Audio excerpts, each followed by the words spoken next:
This is going to be the first of a couple different videos where we're going to talk about buffers. So a buffer is a solution that resists changes in pH. And so to make a buffer, we want to have a combination of a weak acid and its conjugate base. And then of course, what you call the acid and the conjugate, or the base and the conjugate, is just a matter of perspective. So we could also think about a buffer being a solution of a weak base and its conjugate acid.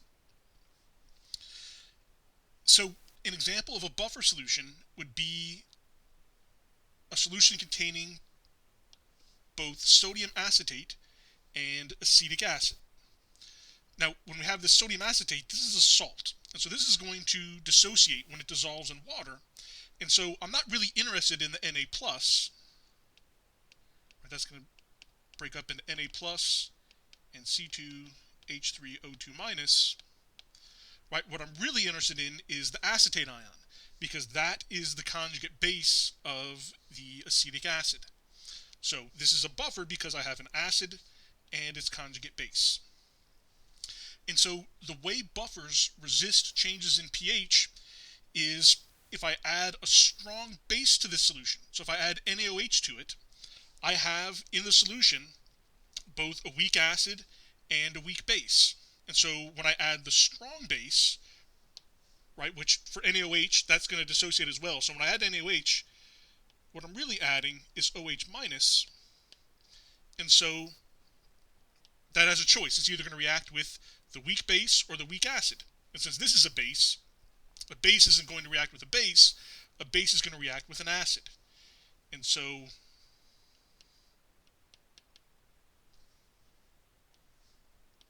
try that again.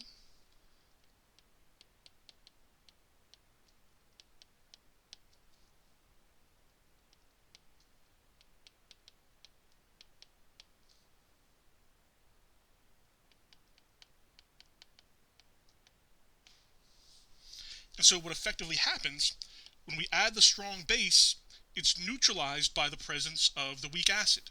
And so that effectively removes that excess hydroxide that we added and prevents a significant change in the pH. If instead we added HCl, this is a strong acid, so it's going to completely dissociate. So when we add HCl, what we're really adding is H3O+, but then when that sees the weak base, it's going to react with that. And so the reaction we'll get is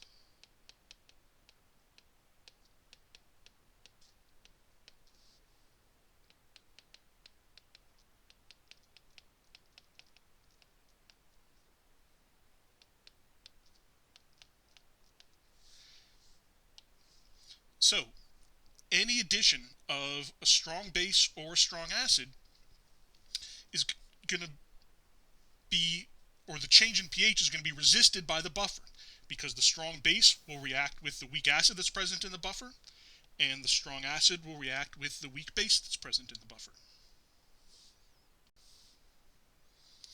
So there are a lot of practical applications for buffers, but one that's very important to all of us is the presence of the buffers in our blood. So human blood typically has a pH of around 7.4, and this pH is maintained by a variety of buffers. So there's carbonate buffers, there's phosphate buffers, and there's protein buffers. The reason the presence of these buffers are important is because if our blood pH gets even just a little bit out of whack, that is very bad for our survivability. So without the presence of buffers, drinking something like orange juice that is very acidic would be potentially fatal to us. So it is the presence of buffers in our blood that allow us to survive. Okay, let's take a look at a calculation example. So we want to calculate the pH of a buffer solution. And so the chemical reaction that we're interested in is the dissociation of the weak acid. Now, in principle, we could use the dissociation of the weak base, and using either approach will give us the same result, but by convention, we typically use the reaction for the dissociation of the weak acid. And so our chemical reaction is going to be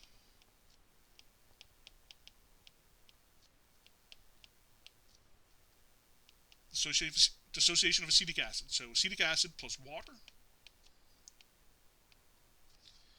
and that will give us the acetate ion and the hydronium ion.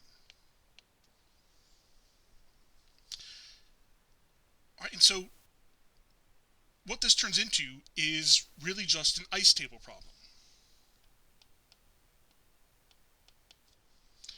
So I have 0.2 molar acetic acid, and then the key here, one of the key steps in doing these buffer problems, is recognizing when we have a salt, like we do here for the sodium acetate. And so we talked about this on a previous slide, but I don't have sodium acetate floating around because this is a salt that's going to dissociate. What I really have are sodium ions and acetate ions. And the sodium's not really involved at all, right? So we would call this a spectator ion.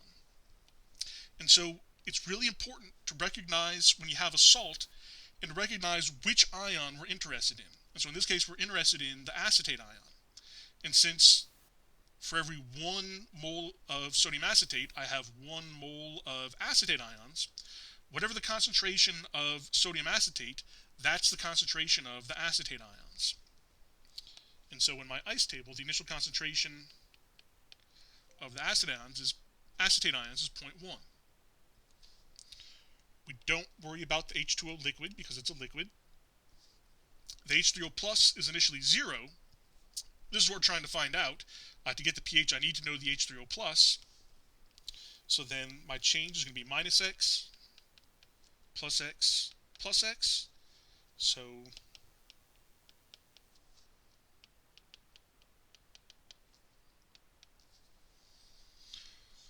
all right, and so to find X, I can plug all this into my equilibrium constant expression. So we know that Ka is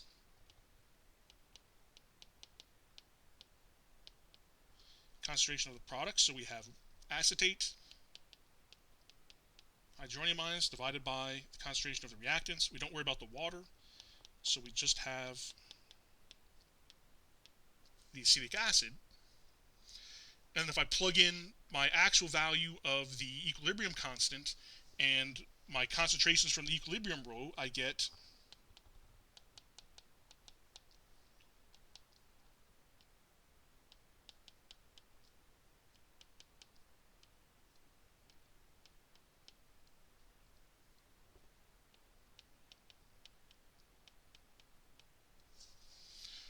all right. And now at first glance, it looks like this is going to be an ugly problem. I'm going to have to use the quadratic equation.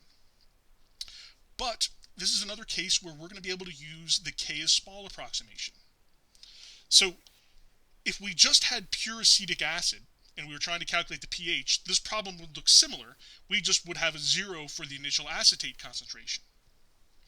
And when calculating the pH of a weak acid, we can very often use the K is small approximation, and we've certainly done it with acetic acid and it has worked fine. It turns out this is an even better approximation in this case, because I already have some product. This reaction is going to go even less far to the right than it would have normally if I just started with the weak acid.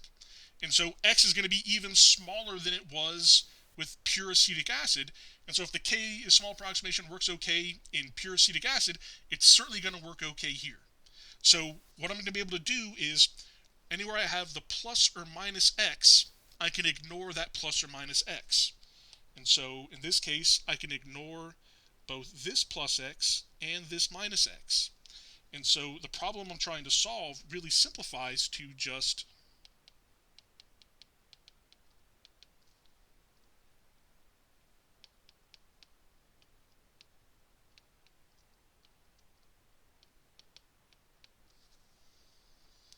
all right, and so then if I multiply both sides by 0.2 and divide by 0.1,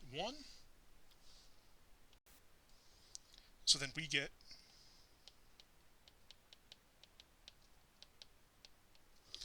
X is equal to 3.6 times 10 to the minus 5. And of course, X is the H3O plus concentration.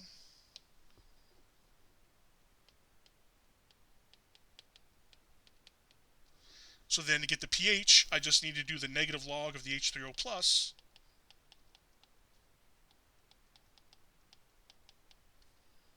or that's going to be negative log of 3.6 times 10 to the minus 5.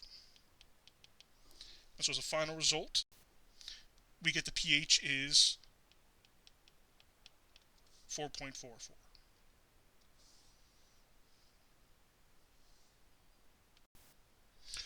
Okay, so it turns out that because we can almost always use the K is small approximation when we're working with buffers, we can simplify calculating the pH of a buffer system. And we can use what's called the Henderson-Hasselbalch equation. And so when we're working with buffers, and only when we're working with buffers, we can calculate the pH using this equation. The pH of the buffer solution is going to be the pKa of the weak acid plus the log of the weak base divided by the concentration of the weak acid, right? Or pH is equal to pKa plus the log of the concentration of base over the concentration of the acid. Right? And I want to stress again, this only works for buffers. And so this doesn't work for any weak acid and weak base. The weak acid and weak base have to be conjugates of one another. If that's not the case, then the weak acid and weak base are just going to react with each other, and we don't have a buffer. We only have a buffer when the weak acid and weak base are conjugates of one another, and we can only use the Henderson-Hasselbalch equation when we have a buffer. All right, so we're going to finish with two calculation examples. So this is the same buffer that we did the long calculation on before, where we did the ice table. Now let's apply the Henderson-Hasselbalch equation. So we have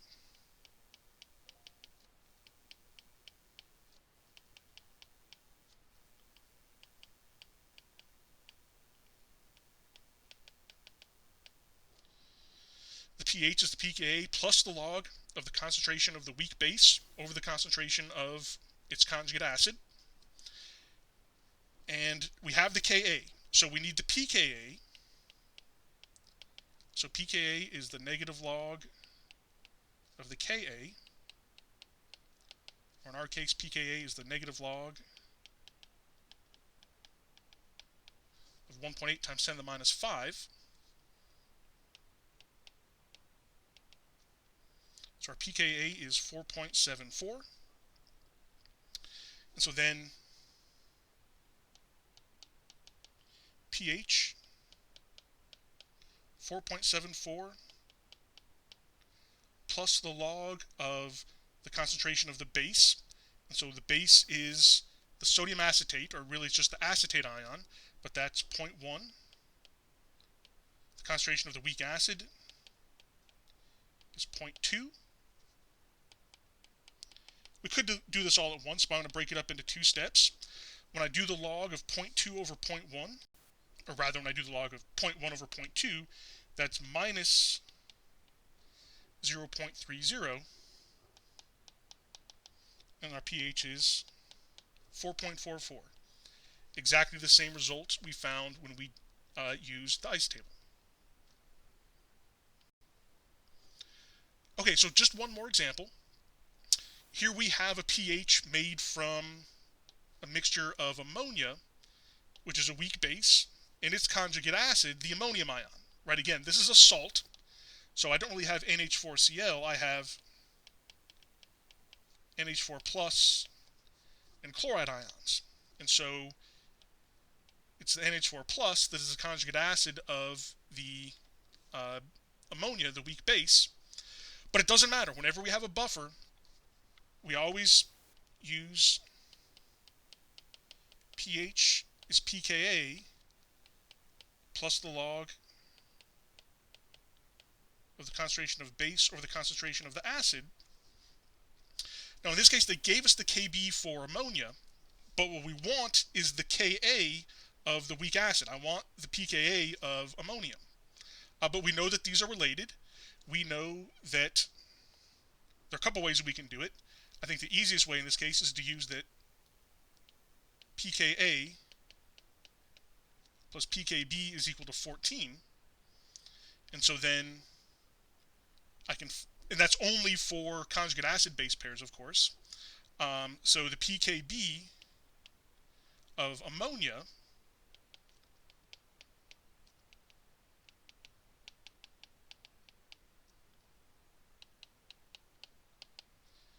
is 4.74. Right, so this is the pKb of ammonia. Right, what I want is the pKa of the ammonium ion. So I'm going to use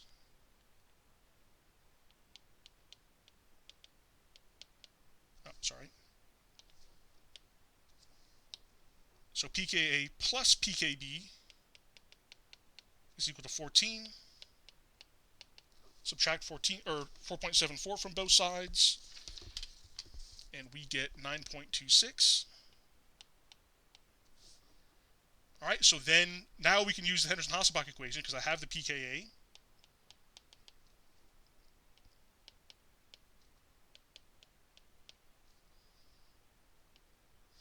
And my concentration of base is 0.5.